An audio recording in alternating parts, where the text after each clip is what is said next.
Welcome 360 family. It's a 360 Live, Saturday, 11th January. I'm childishly excited as I explained it in that first SA20 game in Geberga. I'm not exactly sure how to pronounce that. That's the former Port Elizabeth.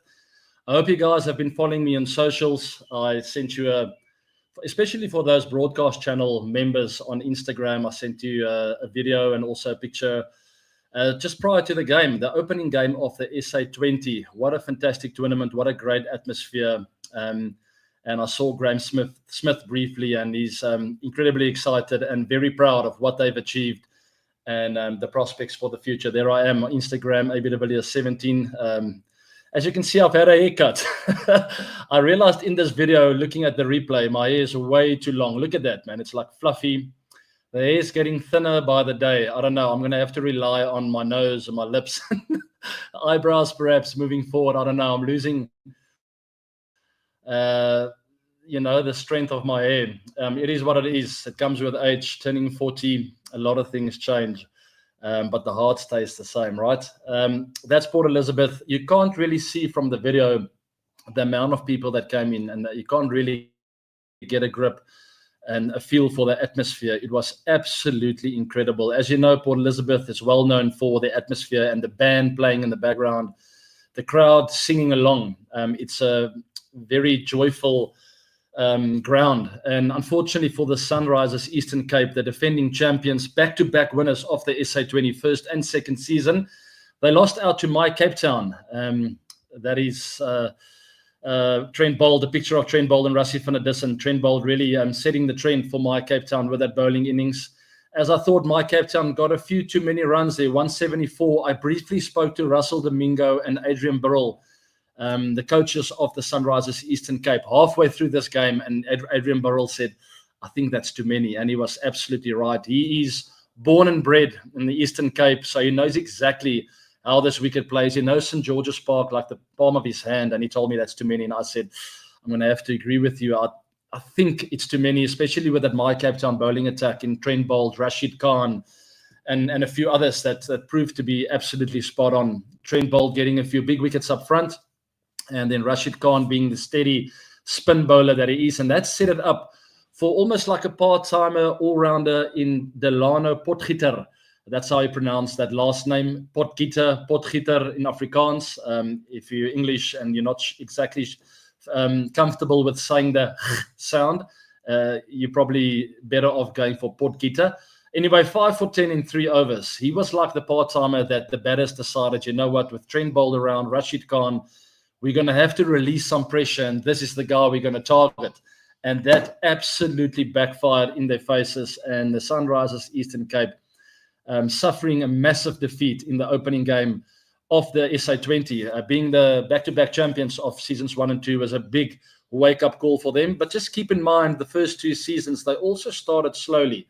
It's never ideal. It's not like you go out in the tournament and say, we're going to lose a couple of games because that's our blueprint. So they will be shocked with that. But the only saving grace for them, they've done it before. They have come from way behind and found a way back into the tournament. A quick call for Devil Brevis in that first innings for my Cape Town. Fantastic knock. I think it was 57. He got of 29 balls. Yeah, there it is. 6 sixes. Now, as flashy as that is, and match-winning knock, in my opinion, yes, Potgieter got the man of the match. Brevis, in my opinion, played in the big pressure moment in this game and absolutely swung things around. And I'll talk about the second game in a minute because there's something I want to cover there as well. That happened last night in Durban. We'll get to that. And it's something similar, I'm going to say, with this Brevis innings. 57 of 29 looks great. But we've been working on this for 12 to 18 months now, and I'm not running out of patience, and I want him to stay patient as well. But it is time to make that 57 and turn that into an 80 and maybe even 100, just by smart batting. If you look up at the scoreboard and you see 57 of 29, we are 4 or 5 down now. We can't afford for me to get out. That's where I want him to go. 2 overs, third gear. Let's just consolidate a little bit, lay another foundation, get 10 of 10 balls, and then we go again and pull the trigger again. Unfortunately, he got out there, but in walked Delano Potgieter and got a blistering 20-odd of not a lot of balls. And almost got the runs that Brevis was supposed to get.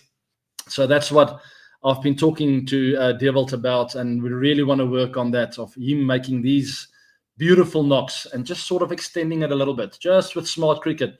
It's got nothing to do with abilities, just a switch in the brain where you say, I'm just going to hold back for 1 or 2 overs. I know we're 4 or 5 down. The team needs me to consolidate a little bit, and then we can go again. But a great knock nonetheless, great start in the tournament. And I'll take one question before I move on to that next game. That was between Pretoria Capitals and the Durban Supergiant at Kingsmead in Durban, where a similar situation played out in that second innings for Pretoria Capitals. 2 set batters in Will Jacks and Gurbaz from Afghanistan. They somehow managed to lose that game. Let's take this question first. Nike, AB, there is news that Devil Brevis was working with you for some time. Is that true? Yes, I alluded to that just a minute ago. We've been working together for a few years now. He attended the same school, high school as me, Afis that is. And since I think he was about 16, I got his number and we started chatting since then. And been working a lot closer with him in the last few years about technical stuff, the mental approach of the game, and just the way forward and things rushing through your head as a youngster. He's still very, very young and fresh. And sometimes, and that's what I mentioned before, I clearly want him to know no one is getting frustrated with him. Sometimes as a youngster stuck in this young body, there's so much expectation on you, and you almost get a little bit impatient with yourself. So my message to him is not to get impatient, but to get that goals absolutely spot on. We need to extend those 50s and make it 80s, because 80 in a T20 cricket is like 100 in ODIs, but that 50 should have been an 80 of 50 balls, and that's all I want him to do. And that's a runner ball. I mean, let's say 80 of 40 balls. No reason why he couldn't have done that. So that's the mental approach I want him to do or to take forward. He's got the ability to turn things upside down. My captain was in huge trouble when he came into bat. So can he handle the pressure? Yes, he can. The minute the pressure is released, that's where his danger area is. And that is a mental approach to the game. And I want him to work on that, make the 50s, 80s with low risk cricket. When you get to 80, that's where you can really pull the trigger, identify a bowler, identify an area of the ground, and then absolutely demolish the bowling attack. But set it up. He's done all the hard yards here, guys, and that's what I'm trying to tell him. Anyway, onwards and upwards for him. He's a fantastic player, and there's a huge future. He's going to win a lot of games of cricket for a lot of teams that he plays for, hopefully the majority for South Africa. But he's got some hard work still to do. It looks good, but I want him to be the hard work in the team, the guy to be there at the end. And hopefully you'll get there. Let's move on, guys. Quickly cover that second game. Pretoria Capitals, Durban's Supergiants. Durban Supergiants batted first, won the toss, spin-heavy lineup. I loved watching the game. I watched every single ball from my home here. I missed the second game, so I worked in the first one in Port Elizabeth, Berga, and I will be working today again at the Wanderers tomorrow at Centurion. But this one I missed. I flew home to visit the family and watched every ball on the television screen. And Sean Pollock was commentating alongside Mark Butcher, the Englishman, the legendary Englishman, the great from England. Durban Supergiants got 209, that is, and no one gave Pretoria Capitals a chance. And that's why, in a way, I'm a little bit disappointed with a lot of people giving comments, a lot of my WhatsApp groups saying the Pretoria Capitals choked. But just 30 minutes before that, everyone said, oh, I'm betting the house on Durban Supergiants winning. It shows you the fickleness of the sporting fan and the cricket fan. I was sitting in my TV room and I almost told my boys, there's no chance, because I support the Pretoria Capitals and so do my boys. We are from here, and that's why they are our favorite team in this tournament, and no one gave them a chance. And 30 minutes later, with a good start of Gurbaz and Will Jacks, all of a sudden, everyone is saying, no, but Pretoria Capitals should be breezing this game. It's absolutely crazy. And 45 minutes later, everyone is saying, oh, they choked. They are chokers. Guys, listen to yourselves. My co-commentators, please. It's absolutely crazy. Yes, of course, they got themselves into a position to win the game. But sometimes certain batters make the game look easier. Look at Devil Brevis in Port Elizabeth. He batted on a completely different surface to all the other batters. But no one said Sunrisers Eastern Cape choked. No, it was a tough wicket to bat on. So this Durban wicket, Kingsmead, I feel it was never a wicket just to come in on and have a go. So if anything, I would have a bit of a go at Will Jacks and Gurbaz for not identifying that as a big threat. Partner at the middle there, listen, yeah, guy, if you get out here, if I get out there, the next batters will not find it easy. That should be the messaging, not we're going to choke here and this and that. 64, 35, and I think Gurbaz got 80-something odd or 40-something balls, 89 or 43. They should have taken the responsibility to go to run a ball for 5 overs. Game, set, and match. All right? Gurbaz tried a big shot, got out. Yes, Will Jacks got a goodie off Noor Ahmed. No problem, but the damage was already done because Gurbaz got out. I love Gurbaz. I met him at the Dubai airport. I think he's a wonderful player. But if he wants to take his game to the next level, he should have taken responsibility there alongside his opening partner. They were 130 without loss, 150 without loss, I think. That's where you tell each other at the middle, we are finishing this game. We take ownership. We're not going to allow Riley Rousseau in his first game back as captain to take the responsibility. Or the next guys, Jimmy Neesham, a youngster, Steve Stolt, Carl Verreynne, all of them came in under pressure on a wicket that wasn't very easy to play on with the older ball. The new ball skidded on. You could hit through the line. These two were in. They should have taken responsibility. Anyway, I'm done ranting about it. Stop saying they choked. It was tough to bat at the back end of that innings. It was clear to see the ball got stuck in the wicket, and it wasn't easy just to swing through the line. The two openers should have taken responsibility. So it's more mental error than choking. Okay. Very easy just to sit back and say, you choked. But 20 minutes before that, everyone was shouting, Durban Super Giants are breezing. People were actually texting me saying, what is the number for them to get a bonus point? Is it like 160 for Pretoria Capitals to be all out? And 20 minutes later, they're saying Pretoria Capitals are choking. I'm like, you guys are ridiculous. Anyway, that's the result. Great to see Kane Williamson back in the tournament. For the first time, not back, for the first time here in South Africa in the SA20. I love watching him play. He's a great player from New Zealand. What a legend. What a great asset to have in the SA20. I mean, I'm a big fan. 60 or 40, doing what Kane Williamson does best, guiding the innings. And this is exactly, right there, is what Devil Brevis needs in his life. Right there.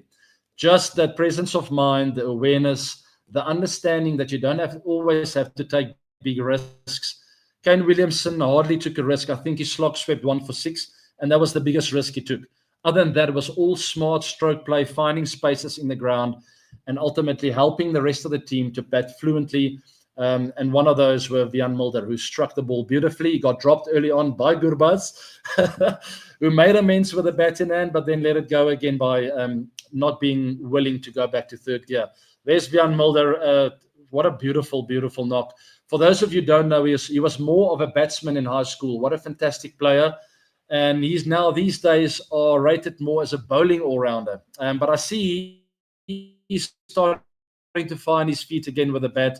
Guys, this guy's got a lot of talent with a bat in hand, and it's great to see him finally showcase that in T20 cricket in the SA20. And that was in the same game, helping set up that big target of 209, 210 that was for Pretoria Capitals.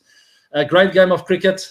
We move on to more exciting stuff. I think there's a game happening as I speak in Paarl at the moment, and I will be going to the Wanderers Stadium later on, and that's going to be great to watch. That is the Joburg Super Kings, led by Faf du Plessis, and it's going to be a great game of cricket. I think, if I'm not mistaken, let me just double check here who they're playing today. I think it's my Cape Town actually, so we will see the talent of Devil Brevis in full action again tonight. Yes, that is. It's correct.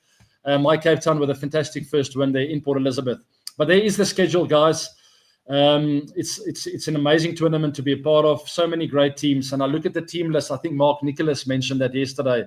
When you look at the 6 teams, it's impossible to pick a winner. Yes, Sunrisers, Eastern Cape won back-to-back tournaments. But look at the rest of the teams. This year, it just looks like strength versus strength all over the place. Sunrisers, Eastern Cape, my Cape Town, Durban Super Giants, the Pretoria Capitals, the Paarl Royals, and last but not least, the Joburg Super Kings. Just go have a look at the team list wherever you are around the world and take a part in this fantastic tournament. Go stream it if you're abroad. I'm not sure everywhere, wherever it's broadcasted. I'm pretty sure most parts of the world has a broadcast channel. If you can't see it live on the television screen, most places with smart devices can stream it these days. Go visit the sa20.co.za website to get more information around that. I see the team wants to talk about Keshav Maharaj's captaincy potential, and that's a great point. Kanishk, Keshav Maharaj has good leadership qualities. What are your thoughts? I love the fact that you mentioned that, because last night a lot of the commentators were having a bit of a go at him for keeping Noor Ahmed back for too long, according to their gut feel. And it ended up working out. I mean, it's very easy to say in hindsight, right? Because in hindsight, you say now Keshav Maharaj is the best captain in the world. But that should have backfired badly. It didn't backfire. Gurbaz playing a bad shot at the wrong time. And also Will Jacks, the two of them, if they just consolidated for 2-3 overs, go at a run the ball, which they should have done. They didn't do that. Maharaj would have looked like a bad captain. So it is once again the fickleness of this game of cricket. Sometimes it's marginal millimeter kind of stuff. Some captains tend to get it right more often than other captains, and so you got to give the credit to Keshav Maharaj. I know this guy inside out. He's a fantastic leader with a great ability, very competitive, very, very competitive nature. I've played a lot of cricket against him. I even played other little games against him the other day as well in the change room. If you go and look at my social media platforms, we played a little football game. We got in a huddle, and that competitive edge of his came out again. And I absolutely adore that. I love that about him. I respect it so much. And that's why he's such a wonderful bowler. He took the second last over last night, bowled a fantastic over, got rid of the very dangerous Liam Livingstone. And as captain, to put yourself in that position, you got to take your hat to that. So, yes, I think he needs to be thrown into the deep end more often. I think maybe in the national side as well. Give this guy a go. I don't know where you're going to find a spot, but maybe there is a great future. He doesn't have a lot of years left, guys. He's not 25 anymore. But maybe towards the back end of his career, he deserves 3 or 4 good years as leader for South Africa in whatever format. Find a way. Moving on then, adjusting to new teammates in a T20 league. It's pretty easy when you play alongside some of your role models. And I found myself in that position in the IPL in 2008, 9 and 10, where I looked around me and I saw a Dan Vittori, a Glenn McGrath, a Tilakaratne Dilshan, Virendra Sehwag, Gautam Gambhir. It was absolutely incredible. Shoaib Malik, the list goes on. That's when the Pakistan players were still part of the IPL before they got banned. We're not going to go into that political stuff. But anyway, here we go. Aditya again. Franchise cricket brings different challenges like gelling with new teammates quickly. How did you manage to bond with players from different cultures and backgrounds? I am speaking a bit louder because it is absolutely bucketing down here. It's only 50 kilometers away from Johannesburg. So I am a little bit worried about today's SA20 game. Just on that note, I'll keep you in the loop as I drive to Joburg later. Fantastic point here, Aditya. And I just think if your mindset and your attitude is right, it's such a wonderful, wonderful privilege, right? Especially as a youngster. I think of that Steve Stolk guy.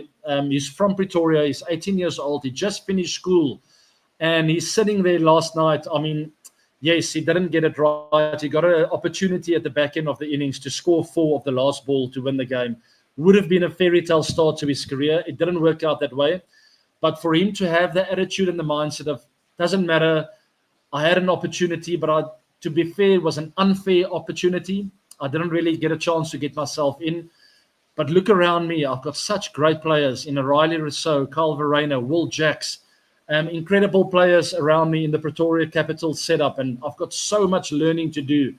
And if you look at it that way, that's what makes the SA20 and the IPL and the Big Bash and all these leagues so fantastic. You get an opportunity to make lifelong friends and to learn and to grow your own game. So onwards and upwards with the SA20 tournament. I love being a part of it, and I know all the youngsters from South Africa will absolutely enjoy every second of it. Denish Karthik makes his debut, guys, in the SA20. Welcome, DK. It's great to see an Indian player part of the SA20. Hopefully many more to come. let's keep urging those Indian players to take part in the SA20 and keep that friendship between India and South Africa. I love that all those South Africans go to the IPL every year, take part in the biggest and the best tournament in the world. And now, finally, we see an Indian player take part of the SA20, Danish Karthik. He was in the form of his life not long ago, 2 years back for RCB last year as well. Hopefully, you can find that same form for the Paarl Royals. And they play their cricket in Boland Park. That's about 45 minutes drive, maybe an hour's drive from Cape Town. It's very close to the coast. It's a beautiful part of South Africa. It's in the winelands. And if you are in any other part of the world and you have the ability to come over to South Africa to come and experience the SA20 tournament, please do so. And go and visit places like Paarl and Cape Town, Pretoria, Joburg, Port Elizabeth, and Durban. There's so much beauty in this country of ours and so many incredible things to see. But anyway, DK finds himself in the winelands of South Africa. I don't know if DK enjoys his wine, but hopefully he will have a glass or two of red or white. There's some of the best wines in the world in that area. And it's a beautiful wicket to play on. It can be a bit tricky. It can turn a bit. But DK comes from India. He knows all about playing spin. So I think he's going to have a fantastic time over there in Boland Park. Our RCB batting coach, DK, will be playing for the Paarl Royals. How excited are you to watch him? I'm also a huge fan of you. You are my favorite player. I find myself answering the questions before taking the question. I apologize. But yes, I'm incredibly excited to see DK here, and can't wait to watch him play today.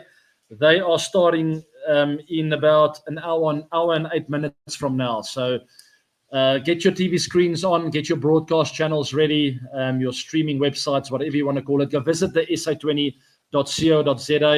to get more information around this. That's all I can tell you. I think Viacom and Jio Cinema over there in India might be streaming it, and I'm not sure about the other parts of the world. But let's move on then. Someone from Benoni is clocking in. Thank you very much. Joining from South Africa, Graham Shott. How did you refine your cricket skill as a youngster? Benoni, it's just around the corner from where I live. I've seen some interesting things about Benoni with regards to Benoni's golf course and some things going down there not long ago. You know what I'm talking about, that video that trended with one of those prize-giving functions. We're not going to get into that. Maybe if I get enough questions around it, I will cover it. But I love playing my cricket in Benoni. I've scored a lot of hundreds there in the past, and I just love that ground. There's a lot of pace and bounce in that wicket. Anyway, how did you refine your cricket skill as a youngster? That's a good question. And I found myself in a very similar position to what Devil Brevis found himself in last season.